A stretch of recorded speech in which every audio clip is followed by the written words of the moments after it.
नागपूरमध्ये मनुस्मृतीचं गुणगान करणाऱ्या RSSचे पंतप्रधान नरेंद्र मोदी यांचा 24च्या निवडणुकीमध्ये दणदणीत पराभव करण्याचा निर्धार जवळजवळ प्रत्येक वक्त्याने या ठिकाणी व्यक्त केलेला आहे। आणि म्हणूनच RSSची जन्मभूमी आणि RSSची कर्मभूमी आणि RSSचं मुख्यालय असलेल्या या नागपूरच्या या मैदानावरूनच ही भारतीय स्त्री मुक्ती दिन आज RSSला या ठिकाणी आवाज देण्यासाठी आपण भरवलेली आहे। मनुस्मृती विरुद्धचा जो संघर्ष आहे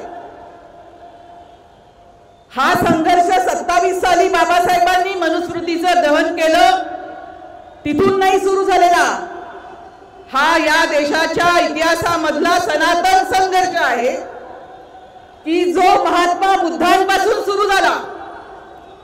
या देशामध्ये विषमतेचं, हिंसेचं आणि असत्याचं मूल्य सांगणाऱ्या वैदिक परंपरेविरुद्धचा लढा हा महात्मा गौतम बुद्धांनी सुरू केला। आणि त्याच्यानंतर जी प्रतिक्रांती या देशामध्ये झाली त्याच्यामधून मनुस्मृती आली। आणि तेव्हापासून आपण बघत आहोत की या देशाच्या इतिहासामध्ये या मनुस्मृतीच्या विरोधी असलेल्या वंचित बहुजनांच्या विविध परंपरांनी या मनुस्मृतीच्या विरोधामध्ये आवाज केलेला आहे। आणि याच्यामधला सर्वात प्रमुख आवाज हा 400-500 वर्षापूर्वी या देशामध्ये विशेषतः महाराष्ट्रामध्ये जी वारकरी आणि संत परंपरा झाली या संत परंपरेने केला। त्याच्यानंतर आधुनिक काळामध्ये महात्मा ज्योतिराव फुलेंनी मनुस्मृतीचं दहन केलं आणि त्याच्यानंतर 50 वर्षाहून अधिक काळाने बाबासाहेबांनी मनुस्मृतीचं दहन केलेलं दिसतं। आज आपण बघतो की आज 23 साल आहे, जवळजवळ 4 वर्षांनी बाबासाहेबांनी मनुस्मृतीचं दहन केलेल्या घटनेला 100 वर्ष होत आहेत। परंतु एवढा संघर्ष, एवढा प्रदीर्घ संघर्ष करूनही आजही आपल्या देशामधली मनुस्मृती नष्ट झालेली नाही। आपल्या घरीदारी, आपल्या समाजात, आपल्या सरकारात सर्व ठिकाणी मनुस्मृती आपल्याला दिसते। बाबासाहेबांनी मनुस्मृतीचं जे दहन केलं त्याचं कारण होतं की चौदार तळ्याचा सत्याग्रह केल्यानंतर त्या ठिकाणी सनातन्यांनी चौदार तळं शुद्ध करण्याचा कार्यक्रम केला। आणि याचं कारण असं होतं की लोकांच्या मनामध्ये मनुस्मृती आहे। बाबासाहेबांना माहिती होतं की लोकांच्या मनामध्ये मनुस्मृती आहे आणि या मनुस्मृतीला जर का आपल्याला गाडायचं असेल तर एका बाजूला आपल्याला संघर्ष सनातन्यांच्या विरुद्ध आहे, परंतु दुसऱ्या बाजूला गुलामीचे चटके जे लोक भोगत आहेत, तुमच्या माझ्यासारखे जे वंचित बहुजन आहेत, या ठिकाणच्या ज्या स्त्रिया आहेत त्यांच्याही मनामध्ये जी मनुस्मृती आहे या मनुस्मृतीच्या विरुद्धचा संघर्ष, या मनुस्मृतीच्या विरुद्धची जागृती आपल्याला अखंड करावी लागणार आहे। इथे आपण म्हणतो की बाबासाहेबांनी 27 साली मनुस्मृतीचं दहन केल्यानंतर आपण या ठिकाणचा मनुवाद गाडला, ही वस्तुस्थिती नाही। आजही आपण बघतो की आपल्या घरामध्ये दारू पिऊन महिलांना झोडपणारे नवरे आहेत। पायातली वाहन पायातच राहिली पाहिजे असं महिलांना ठणकावणारं या ठिकाणी पुरुष आहेत। दारामध्ये तेच आहे, घरामध्ये तेच आहे आणि सरकारामध्ये आणि सत्तेमध्ये देखील तेच आहे। आणि ह्या मनुस्मृतीचा प्रभाव असा आहे की आपल्याला असं वाटतं की ही मनुस्मृती फक्त हिंदूंचा एक ग्रंथ होता। खरं तर मनुस्मृती कोणी हिंदूंनी पण वाचलेली नाही, परंतु ती आपल्या मनात असते। आणि हे परत आपण नीट लक्षात घेतलं पाहिजे की फक्त हिंदूंच्याकडे नाही, बौद्धांच्याही घरामध्ये मनुस्मृती आहे, ख्रिश्चनांच्याही घरामध्ये मनुस्मृती आहे आणि मुसलमानांच्याही घरामध्ये मनुस्मृती आहे. आणि म्हणून धर्मांतर केलेल्या अनेक या ठिकाणचे जे लोक आहेत, हे समूह आहेत, या समूहांमध्ये आपल्याला जाती व्यवस्था नष्ट झालेली दिसत नाही. त्या ठिकाणी देखील परत नव्याने जाती व्यवस्था काम करताना आपल्याला दिसते. आपल्याला माहिती आहे की कुराणामध्ये इस्लामने मुस्लिम स्त्री पुरुषांना शिक्षणाचा समान अधिकार दिलेला होता, परंतु भारतामधला मुसलमान मात्र आपल्या घरातल्या महिलांना जे स्वातंत्र्य, जे शिक्षणाचे अधिकार इस्लामने दिले ते द्यायला मागत नाही. याचं कारण काय? तर मनुस्मृतीची संस्कृती ही अशी कीड आहे, आपल्या संपूर्ण समाजाला लागलेली कीड आहे की त्याच्या विरुद्धचा संघर्ष आपल्याला स्वतःपासून करावा लागणार आहे. मनुस्मृतीने जे या ठिकाणी सांगितलं, इथल्या वैदिक परंपरेने जे या ठिकाणी सांगितलं, जी उच्च नीचता, जन्मजात उच्च नीचता आणि विषमता दिली, ती एवढी भयानक आहे की जगामध्ये असा दुसरा कुठलाही देश नाही की ज्या देशामध्ये स्त्रियांना जिवंत जाळलं जातं, स्त्रियांना आणि शूद्रांना संपूर्ण ज्ञानबंदी केली जाते, अक्षरबंदी केली जाते, असा जगात दुसरा कुठलाही देश नाही. आणि त्यामुळे ही अशी जी मनुस्मृती आहे, त्या मनुस्मृतीला मूल्य देणारा जो या ठिकाणचा वैदिक धर्म आहे, त्याच्या विरुद्धची आपली लढाई आहे.